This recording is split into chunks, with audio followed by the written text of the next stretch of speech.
right, Jim Ross going to come in the studio here in just a moment.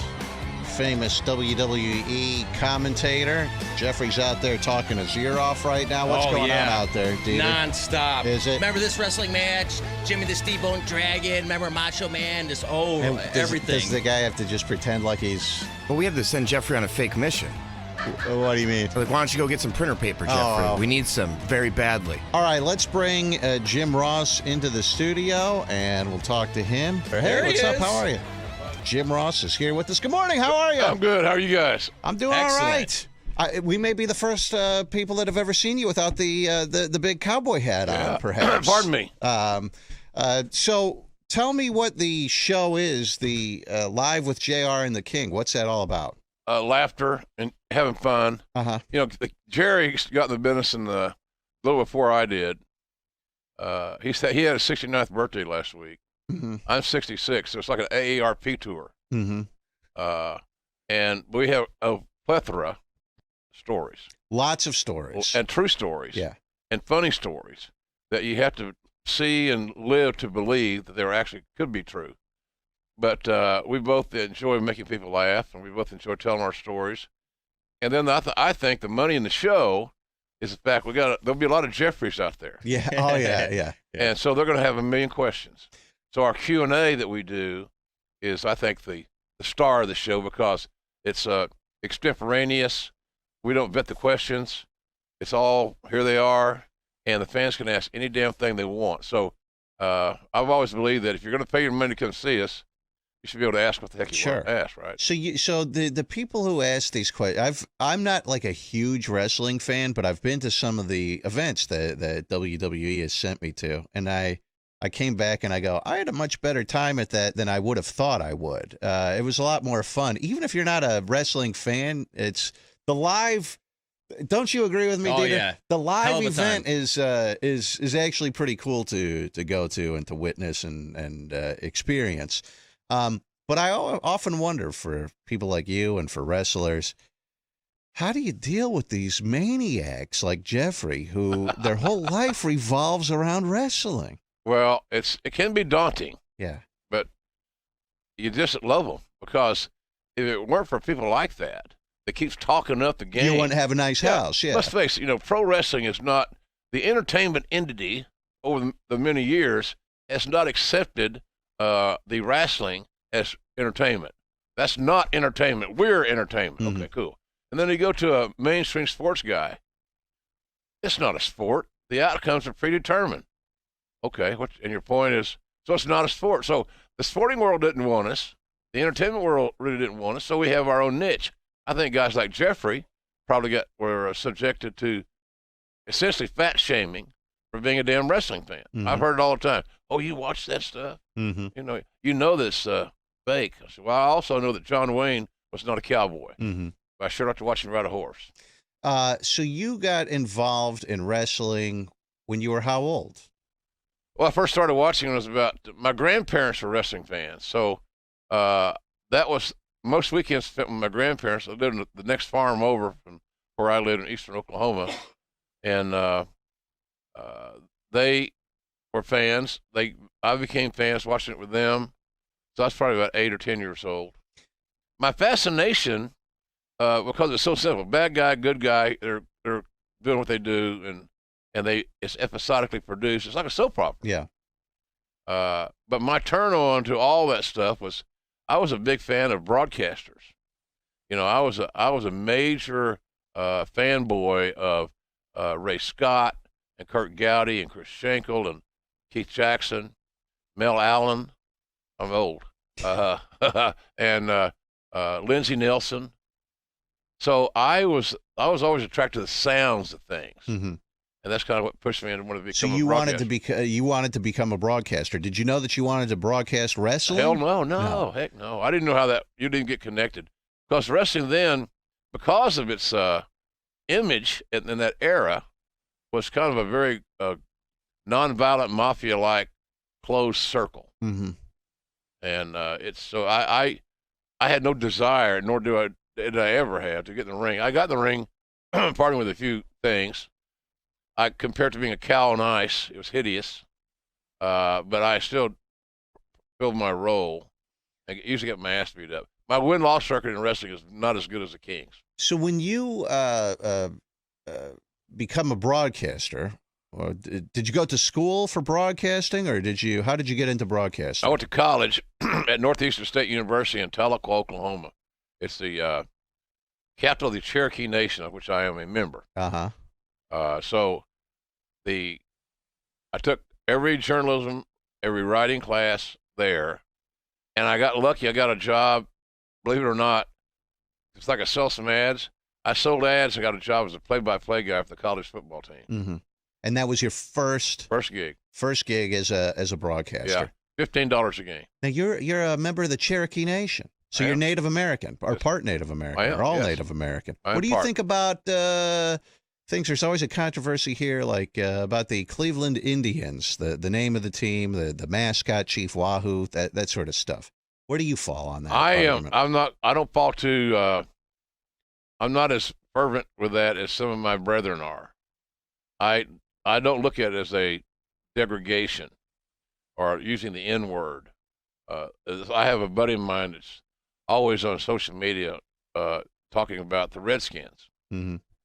And there are some nicknames. As a matter of fact, my school, Northeastern State, was, again, the capital of Cherokees, was the Red Men. Uh-huh. I didn't see anything wrong with that term, Red Men, but now they're the Riverhawks. Mm-hmm. Figure that out. But I think sometimes maybe it's a backlash to political correctness. People say, oh, it's not a big deal. I can see where some Native Americans who've had long stories in their family of hardships. My great-grandfather married a full-blood Cherokee. He was a Swede, redheaded Swede. He married a full-blood Cherokee woman. And that's when I first learned as a little bitty guy about racism. Mm-hmm. You'd never thought in rural eastern Oklahoma that a white guy and would marry a full-blood Indian and Native American, it would become an issue. Mm-hmm. But it was an issue. So you started college football broadcast, and then what led you to start working for wrestling productions? It's a crazy story. I was in college and on a fraternity called Phi Lambda Chi, kind of like a version of the Animal House group. You did a lot of drinking. Lots of nickel beer nights. Lots of partying. We were regulars at every nickel beer night in the world. Yep, fighting. Yeah, and playing intramural football, and we're pretty good. And so our intramural football team got into a fight with the team we're playing, and a lot of us got called into the dean's office. I was so damn naive. I thought, we're going to go see the dean. We're going to see Dean Baker. Mm-hmm. Well, I thought his name was Dean Baker. Hell, I don't know what your job title is. So we went to see Dean Baker, and he told us that we had to, I think the words he used was rehabilitate our image. Mm-hmm. So we got in the process of rehabilitating our image by having fundraisers. So the president of the fraternity and myself were major wrestling fans, nerdy wrestling fans. And so the local promotion that was headquartered in Tulsa had a territory. They were in the same towns every week in about 5 states. But they would do, when the dates are available, fundraisers. That's basically you provide the venue and some labor and promotion, and they'll provide the ring and the wrestlers and plug it on television, blah, blah, blah. Mm-hmm. So we did that in our college gym, and it sold out. So all of a sudden now he and I are marketing geniuses because we brought wrestling to the eastern hills of Oklahoma, where every redneck could come out of the hills and go watch wrestling. To me, it was a no-brainer. Yeah, they're going to be here. And so then we had a second event, and Bill Watts, Cowboy Bill Watts, the promoter and star wrestler, said, "Kid, you're pretty sharp at this stuff. When you get out of college, I'll have a job waiting on you." Well, I'm all excited. I'm giddy because good thing I wasn't wearing khaki pants because that's probably the stainless stuff against. I was excited as hell, and so here's how that worked out. I left school early, mistake. I took a job for $150 a week, all in, no benefits of any kind. I was an independent contractor getting $150 a week, and married, and it shut down the trips to the mall. I can promise you. Yeah. So I started there. I was the other promoter was a blind man named Leroy McGurk, star wrestler in his day, All-American college wrestler. He had one eye in college. He lost the other eye in a car accident in the early 50s at the height of his game. What luck, by the way. I mean, you have one eye, and then you lose your one good eye. Was he driving? No, he wasn't driving. The other guy was driving, and someone stopped in front of him, is the story as I heard it. I've heard two stories on that. One story was they went into a bar and kind of imposed their will, and some local cheap shot at him. Mm-hmm. I've heard that story.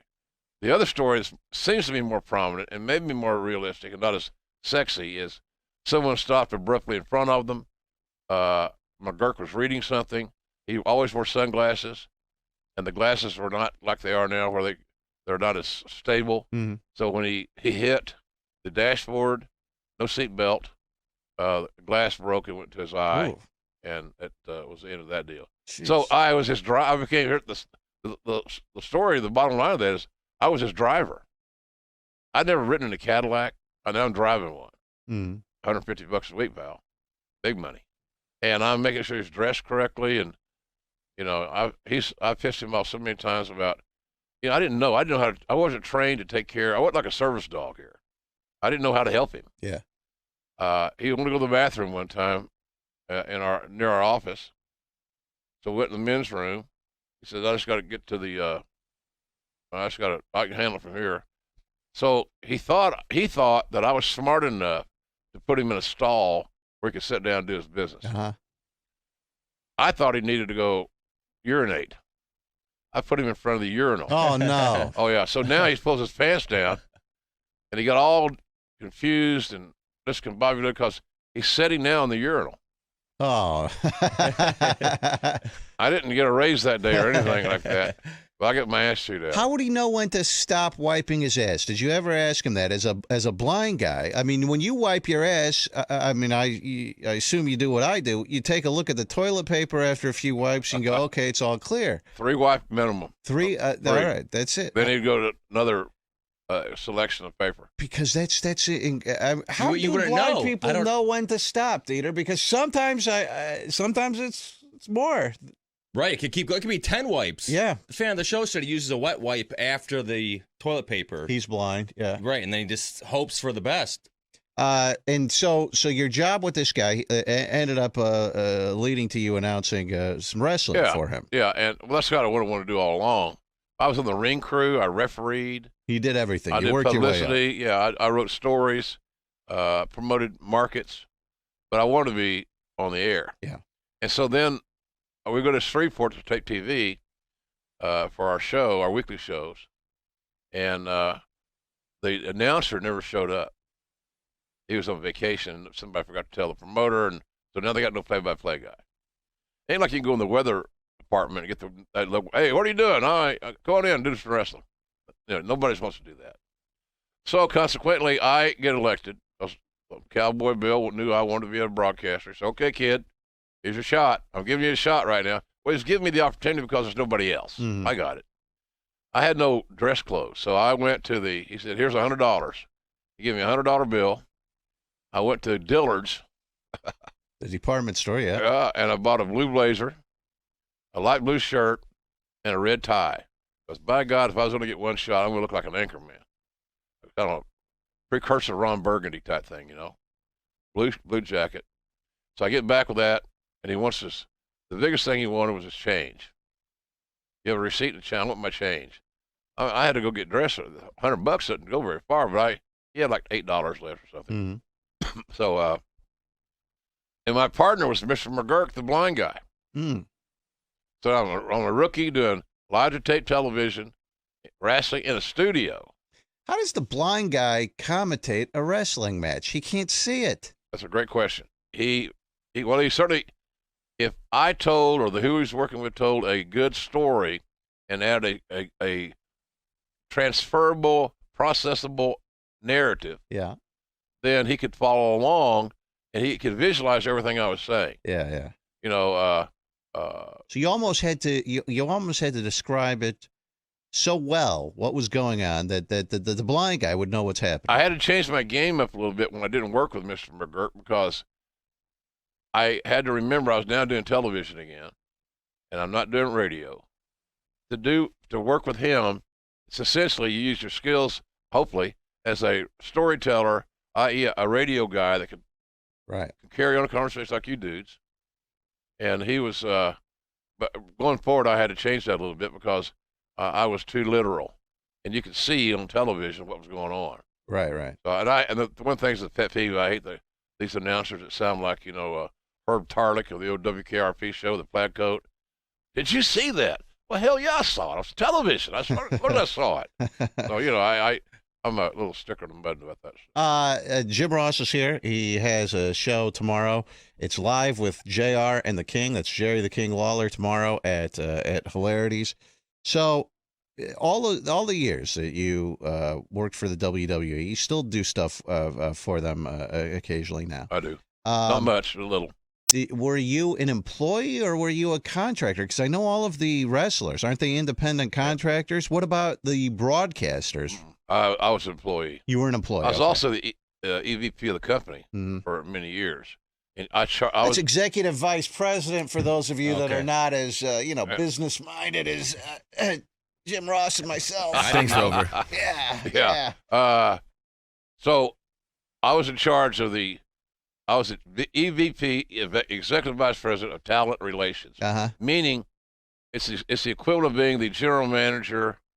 It's like John Dorsey of the Browns, the GM. I was responsible for recruiting and hiring and negotiating with and training. I had the wonderful privilege of managing the wellness program. And so it was an all-encompassing job, in addition to being the voice of the brand. Did you ever see anyone make so you would negotiate deals with these guys as well? Did you ever see anyone make a completely boneheaded decision when it comes to negotiating their deal with the WWE? Like one of these wrestlers that just completely blew it? Some of the guys that didn't want to use a representative. The funny thing, the company for years was somewhat hesitant of dealing with agents, managers, so forth. I never was because they generally would get through it real quick. They knew what they needed. I knew what I could pay.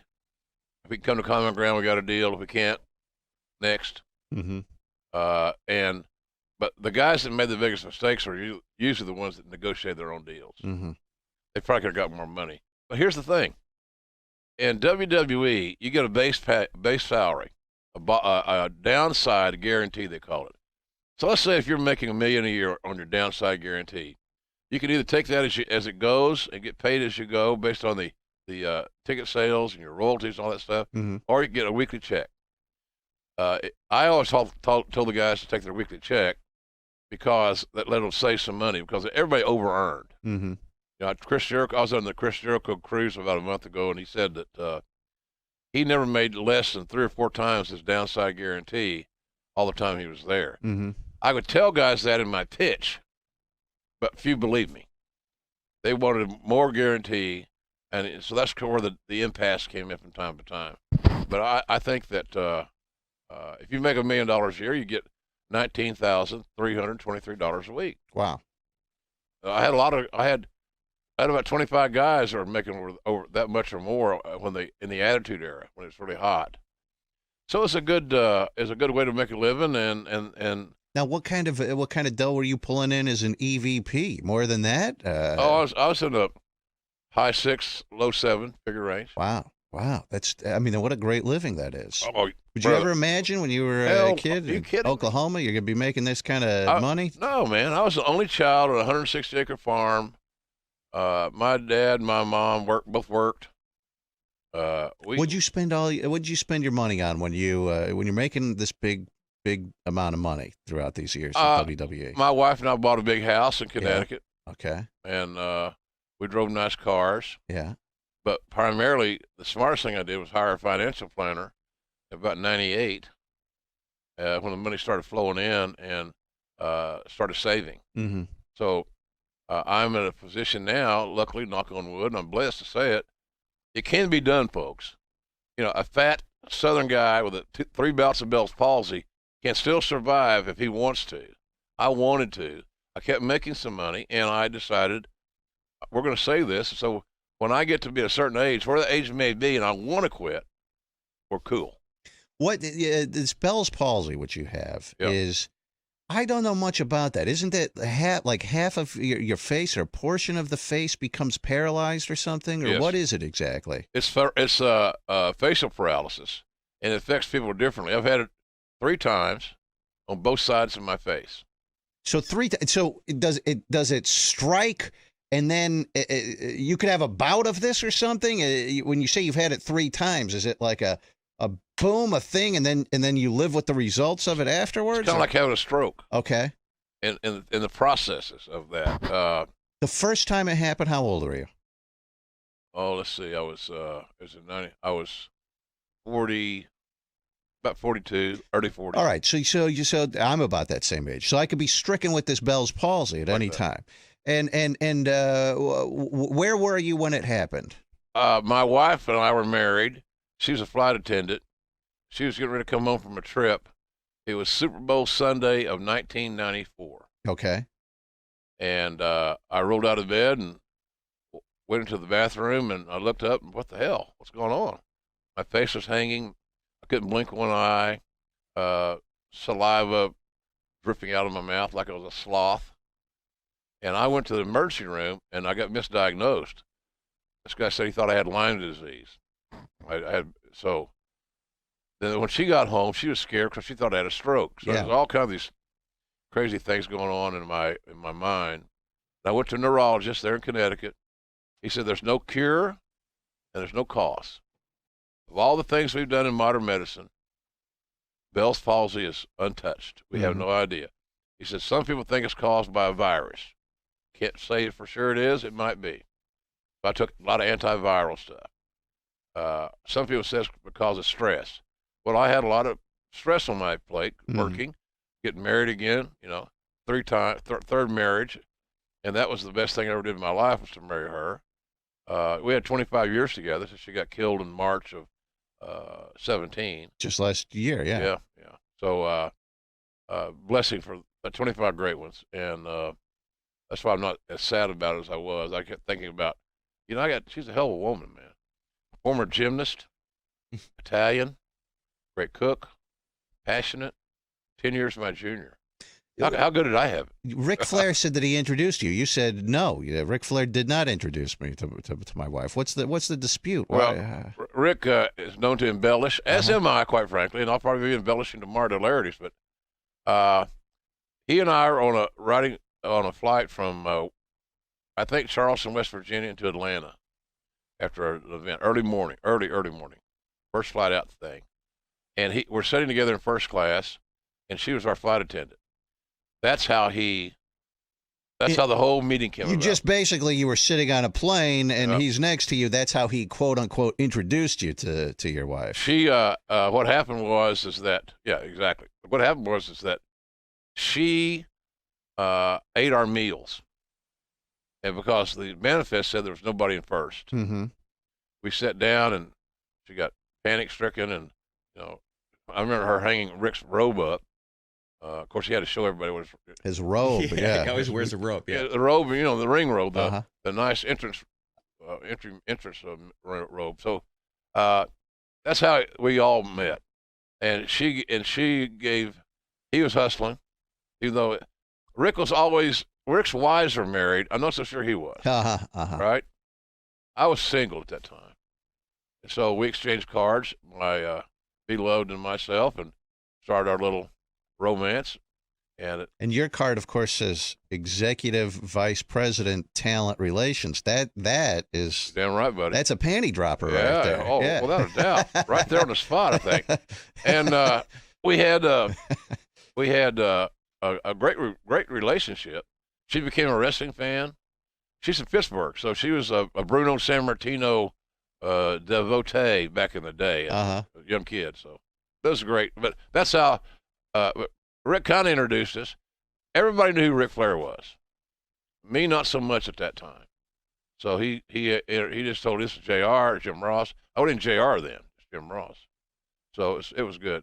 Now, your wife was killed last year. She was riding on, I think, a moped or something. Vespa. A Vespa. Yep. Okay, so a Vespa scooter. Yeah. And what happened? Well, she went to the gym about every day. That's no exaggeration. And so she's coming home from the gym. I was recording my podcast. My podcast drops every Wednesday, by the way, if anybody's interested. The Jim Ross Report. And I was coming home from recording my podcast, and I got a call, and it wasn't in my phone. I don't know how you guys are, but if you're not in my contact list, I'm not going to pick up. I'm not answering. I'm sorry. I just picked up one of those yesterday, and it was a sales guy. Oh, yeah. I go, I go, why do I ever pick these Why'd up? you pick it up? I don't know, because I go, what if it's an emergency or So something? leave a message. That's what my deal was. Well, here, real fast, Jim, I have your phone number. I know some people that worked in creative, and they gave me your phone number, and I get drunk, and I call you sometimes. You've never once answered. You actually have called him his phone number? All the time. Why would you even have his Especially phone 5 number? years ago, I'm like, he doesn't know you. He doesn't want you to call. And why would you that's admit why that? That's why he doesn't pick up. Nad's our phone screener, calls like every guest of this show. He will call when he gets drunk. Yeah, and how's that make you look? it makes me look like an idiot because I have my staff is. This was Interns calling the This was talent. 5 years ago. I was All right, calling so Jim Ross. you don't recognize the number. Right. So I answer. Some premonition said answer the phone. Yeah. And I got the the hands free, this little Escalade I got, and so all these gadgets. That's kind of cool. I hit the button, and it was a buddy of mine works in radio in Norman at the sports talk station. His wife is a sergeant or lieutenant of the local police. Mm-hmm. She said, "This Jim Ross, yes, ma'am. This is Katie. What's the real hot singer? Katy Perry. Katy Perry. Katie, that's her name. Oh, and you're like, oh wow, Well, Katy Perry. Katy Perry's calling. Yeah, That's nice. pretty cool. How'd you get my number? And she says, your wife's been in an accident. They're taking her right now to Oklahoma Medical Center in Oklahoma City. Which I knew was serious because we have a nice hospital in Norman. Mm-hmm. And she said, you really need to get there in a hurry. So I started processing all this insanity I was not prepared for. It was never preconditioned to handle. How far away is Oklahoma City from? 20 minutes. So 20 minutes. Okay. Yeah. All right. So you drive straight there then? Damn right. Yeah, at a high rate of speed. And I got there and I walked in and into the emergency room, and it was the most shocking moments of my life because they'd already had to shave half her head. She had multiple skull fractures. Her brain was swelling, and then about 2 or 3 days later, I give her dad from San Diego, her two sisters, her brother, chance to get there, and 2 or 3 days later, I pulled the plug because she would never want to live like a. The guy said she's never going. She comes to big if Jr. I don't think she's going to come to. She's not going to know who you are. She's going to have to be fed. She'll be a vegetable, pretty much. Bingo. Yeah. And I said, that ain't her, man. She was vibrant, healthy, strong. So she was also an organ donor. There's a little good that comes out of this stupid ass story I'm telling, but her organs saved 6 lives. Wow. In a week. That's pretty. She'd have loved that. So we had a little win out of that big loss. So you, obviously an accident like this is out of the blue. She was hit by a car, I guess. This kid was 17 years old, was on his phone. Texting. Was he texting? Is that what he was doing? I was just told that he was on his cell phone. Yeah. And the reason they couldn't give me more information because he's 17, Uh-huh. a minor. And let me tell you something. Our country bends over backward to kiss the ass of minors who commit crimes. They get a pass. This kid never lost his driver's license, never spent a minute in jail. And the deal I got from the tree hugger counselors is that, but he'll live with this the rest of his life. What about me? Right. I'm in an empty house right now, and I don't like it. And so here's this guy. He didn't even take defensive driving courses. Nothing. He had to go to counseling and get drug and alcohol tested. And that's very traumatic, boy. Those P tests can really be painful. So what would you, if you had I've said this on the air before. We have an argument about this maybe about 6 months ago. People saying you'd have to live with something the rest of your life, and I go, okay, I can live with that's fine with me. I can live with it Instead of jail. Yeah, because it's not. When people say that, I go, it's really not that. Someone said we had the argument about whether you would think of it every day the rest of your life. There was a story, I don't recall what it was, but someone, I believe inadvertently, a situation like this, killed someone, and they said you would, I think the guys on the show said, you would think of that every day of your life. And I said, no, I wouldn't. I would think about it for a while, but if I didn't know the person, I would feel bad, don't get me wrong.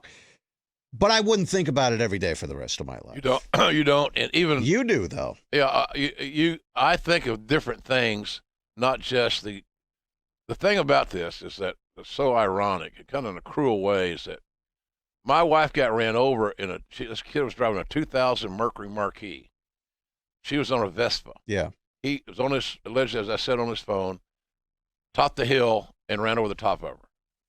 Our bike caught on fire.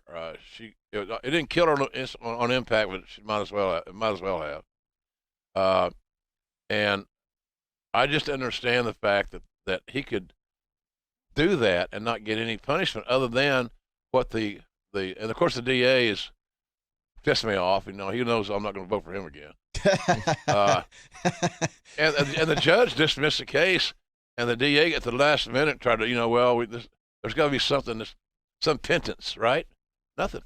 Would you, if you were to meet this 17-year-old kid, what would you say? What would you do? I mean, obviously you're upset, but I think you can probably also understand accidents happen. I don't, that sort of stuff. I don't. Do you forgive? What do you do? Well, I have to forgive because I can't carry around the hate and the angst every damn day.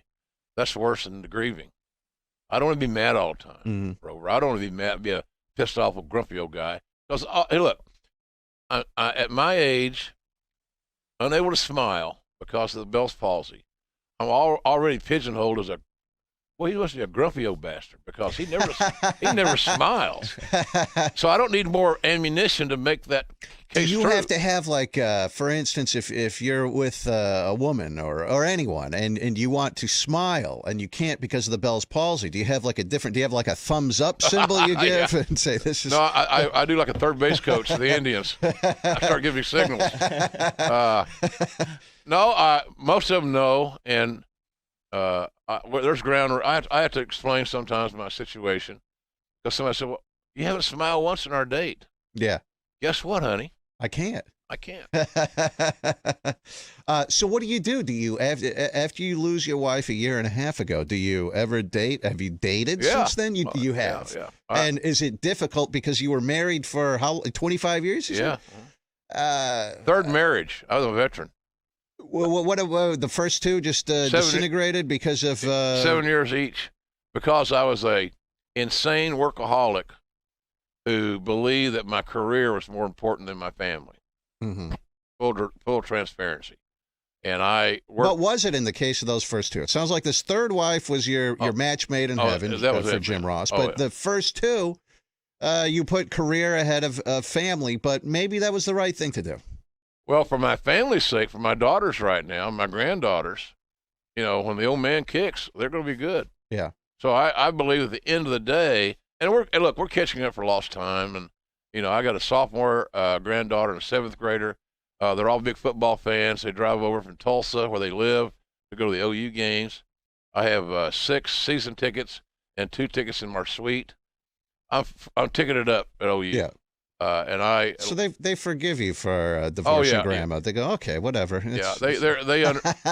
here's the deal. They were a lot more forgiving after they married, because they saw then how relationships evolve and how your marriage will cannibalize other relationships that you previously had. Like, well, I don't see Aunt Ruth anymore. Well, I don't have time to go see Aunt Ruth. I'm married and I've got things to do. And I got kids and I got a job and I try to see mom and dad. And but Aunt Ruth, she's out of the loop. Mm-hmm. She lost her spot on the roster. I think that sometimes that's kind of where we are. But my kids are very understanding. There was never any abuse or anything. Just I wasn't there. Yeah, I was an absent son of a gun, man. But the wrestling business, the entertainment business, 7 days a week with no off season. Right. And you only got paid when you worked. Right. It's a really easy equation here. So was it so now dating? If you're dating, you go out on dates, but after you've been married for 25 years, it's got to be a weird thing to start dating again. Weird is a good word. It might be too tepid. Yeah. I had a lady. I've had all kinds of experiences. I use some of this material in our shows because it's true and it's funny. I had a lady tell me that. Just out of the clear blue, she says, you need dating 101 lessons.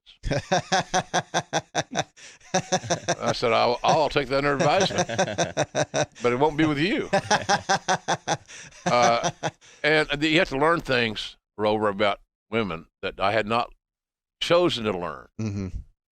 Menopause. Mm. Guy my age, dating women in my age group, Mm-hmm. you got to understand menopause. And so you kind of do a little Reader's Digest version of it being OBGYN because you got to understand what menopause is. Because most of the women in that age Right. group, they've experienced it, and it's traumatic for them. Jim, I have a suggestion for you. Go Date younger women. That's it. Obviously, I'm in the process of doing that, and it seems like it's working. Who are you? Are you dating someone now? I'm dating. Well, I'm dating A couple. That's what you were going to say. Yeah, A couple of women. 2 or 3 ladies. I see. Yeah. They know about each other. Uh-uh. and we don't have any rules either. They said, "What do you want in a relationship?" I said, "Here's the deal: no drama. Yeah. And if it hurts, I'm out. Okay. No pain involved in this relationship." How old are these the women that you're dating? Well, I have a friend that's about 30. Wow, you're kidding me. Yeah, and I have but most of them are 40 to 50. Okay. In that neighborhood. Yeah. And my kids. I've seen some women, some really diverse professions. I took the porn star Jessie Jane to the OU game in our suite. That caused quite the uproar, and it was kind of funny actually. Now, did you actually sleep with Jessie Jane? No, I did not. You didn't. No. Why not? Time. Did you try? Give me time. Yeah. Okay. All right. You're still working it. Oh yeah. Give me time.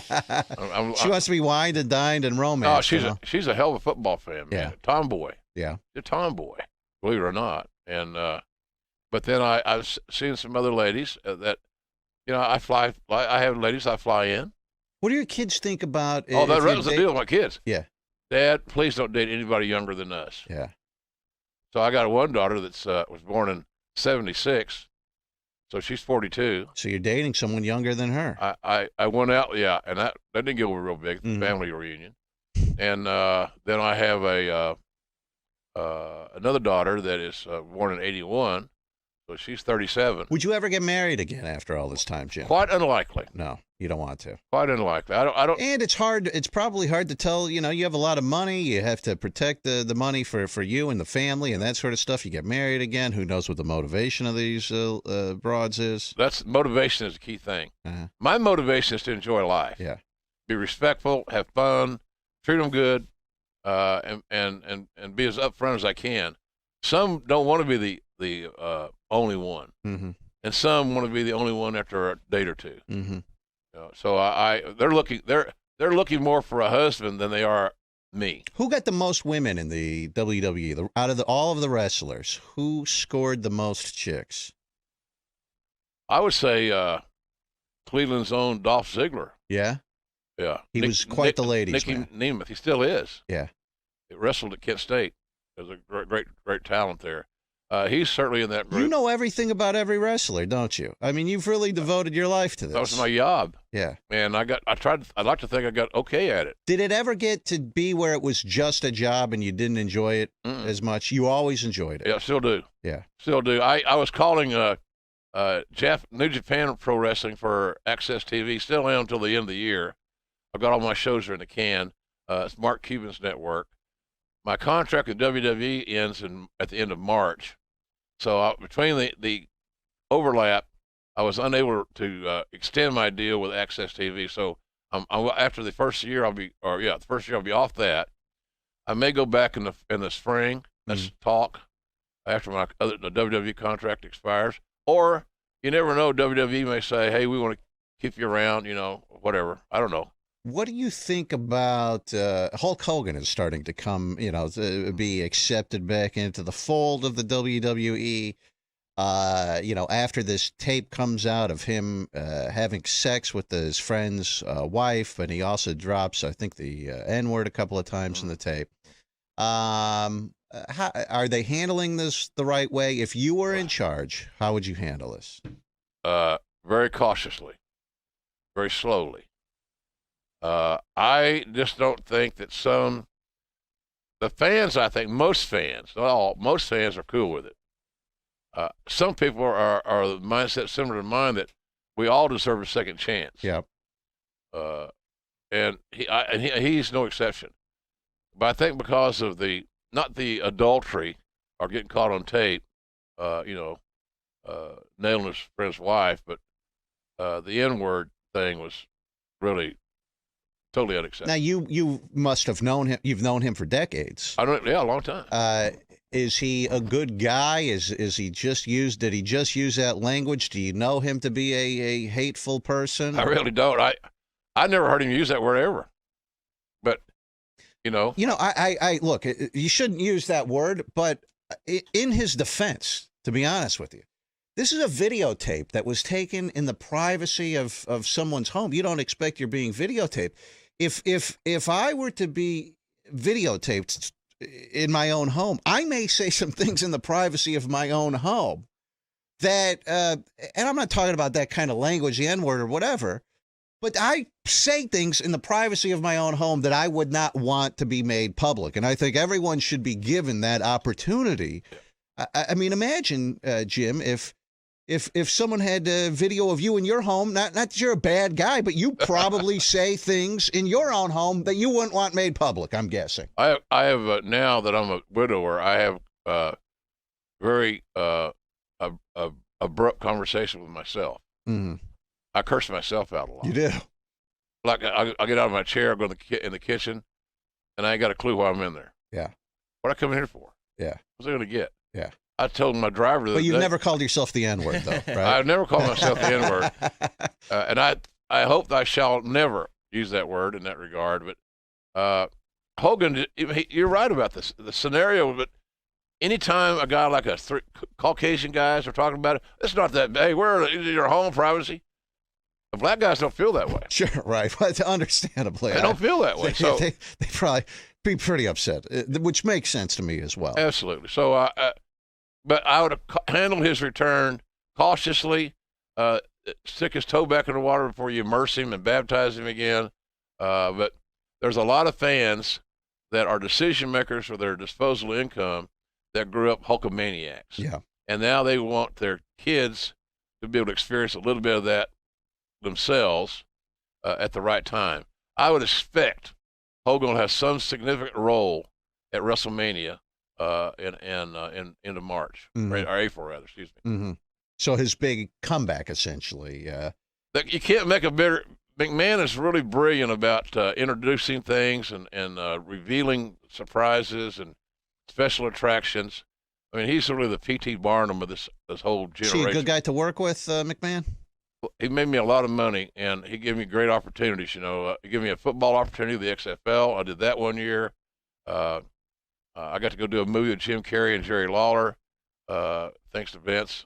Is he a good guy is he okay? He's tough. Tough guy to work. But here's the thing. That's not a bad deal. Now, depending on who's interviewing me, if you're younger than you, yeah, you're certainly not old, but younger than you, how he manages might not fit your liking. Because he's a little stiff, a little mm-hmm. heavy-handed. But my dad was that way. Mm-hmm. My dad told me he loved me once in his life. One time. That's it. Time. Why did he tell you that? When was that? The one time that he told you that? He was very sick. Uh-huh. At the end. He's dying, and he finally told you for the first time. I really love you, son. And were you shocked? Were you surprised when he said that? I cried like a child. How do you treat your own kids? Do you tell them I love you all the time? They get a lot, and I mean it. I wanted them to know that. Yeah. And I hug them.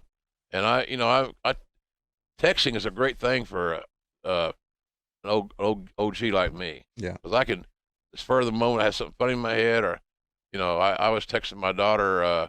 She's a salesperson for a publishing company, sales manager. She was in Tampa. I gave her the place to go eat, and I said, let me know how it goes. So last night I'm having dinner with my producer Raphael, and I get this text. It's her, and the meal was the food was amazing. So I said, well, I had a little help. I had a little something to do with this success for her tonight. I felt good about myself to get her. She got the reservation, but she didn't know where to go. Right. So, and by the way, it's Charlie's Steakhouse in Tampa. Charlie's Steakhouse in Tampa. Check it out if you're in Tampa. Well, tomorrow you should check out Live with JR and the King, Jim Ross, Jerry the King Lawler tomorrow at Hilarities. Get your tickets at hilarities.com or 216-736-4242. That's 216-736-4242. The showtime is at 4 p.m., but they have a VIP meet and greet 2 p.m. before that. Charlie, it looks like you want to say something. We have a legend here, and I don't know if he's ever heard of the biggest legend in local wrestling around here, Ace Maverick. Ace Maverick, that's Jeffrey Leroy. Maybe if you could play some videos of Jeffrey and he could commentate on it. All right. Let me see. Now, did you meet Jeffrey out there in the hallway? I think I did. Are they in today's folder? Yeah, I just saved 2 of them. I mean, you could pick. The debut or the... I think the debut is pretty good. Just jump ahead into any of it. It's a 2-minute long video, but just tell us what you think. So Jeffrey, who you met out there, he's what is he, 45 or something? 50. He's a lifelong wrestling fan. He also is a backyard wrestler, even at the age of 50. He's a backyard wrestler. This was from a few years ago. Is he going to commentate on this like it's live? This is Ace Maverick is what he goes by. Ace Maverick. Ace Maverick. There he is. It's how he got that name from Vivid Video. Well, I'm Ace Maverick, and I am hung. There he is. And I am wrestling in mud. Nothing could be more prestigious. And that punch right there, folks, will not break an egg. The referee needs to go on a diet. Took her shirt tail in, and what a painful arm wringer. Is this a slow? Are you guys slowing this down on purpose? Or is that how they move? This is in real time? Oh, real time. Yes. Oh, no. Oh. He channeled The Rock there for about 3 seconds. And then the comparisons ended. Now, you've probably... Oh, my God. Oh, wow. He took a nut shot. He did not wear a cup. Big mistake. You see, I mean... I have to be honest with you, Jim. I don't know what to say about these guys because these guys, they've been up to it for years, these wrestlers. I respect them in a way because they enjoy doing it so much. But in another way, you're a friggin' loser if you're 45 years old and you're wrestling in your backyard like this. I mean, I don't know how else to put it. Well, I don't know. I think a bigger issue is that you can't, you shouldn't do this if you're not trained. Yeah. It just takes a little bit of... It's going to break his neck. It's going to break Jeffrey's neck. It sounds... We have fun with it. Yeah.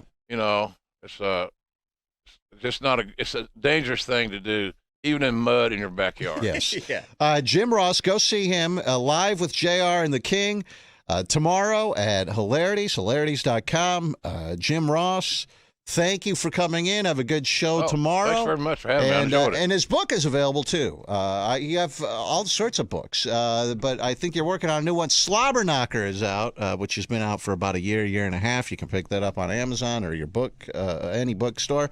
And go see him tomorrow with Jerry the King Lawler, who's been on our show multiple times. Yeah. That guy, holy mackerel, does this guy have working with Lawler is like stories. working with, I told him, working with you is like working with either Hugh Hefner, on some days Larry Flint. Yeah, he's some of the things that he came on our show right after some chick robbed him or broke into his safe or whatever the hell happened. I don't even remember. It was some crazy ass. He story. showed her where the safe was in his jukebox. Yeah, she was a little stripper. Yeah, which I found to be ironic because he's a teetotaler. He didn't drink or nothing. Mm-hmm. So he had another agenda, obviously going to the male gentleman's club, but he turned 69 last week. Yeah. And his girlfriend, who's his fiance, turned 30. Wow. It's the first time in his entire life that he ever dated or was with a woman 30 or more. Wow. I swear. Wow. That's insane. Yeah. So he showed this stripper. That's right. This was right after he came on our show. Right after this happened. he showed the stripper where he kept his money in the jukebox. That's where he would. And why would you show that to someone? To show it's off. ridiculous. All right, they got to go. Doozy's like telling me that Jim Ross has some other thing that he has to get to. But Jim, good luck at the show tomorrow. I'm going back into rehab for a couple hours, but I'll be good with tomorrow. All right, go see him tomorrow at Hilarities. We will be right back on Rover's Morning Glory. Hang on. Rover's Morning Glory.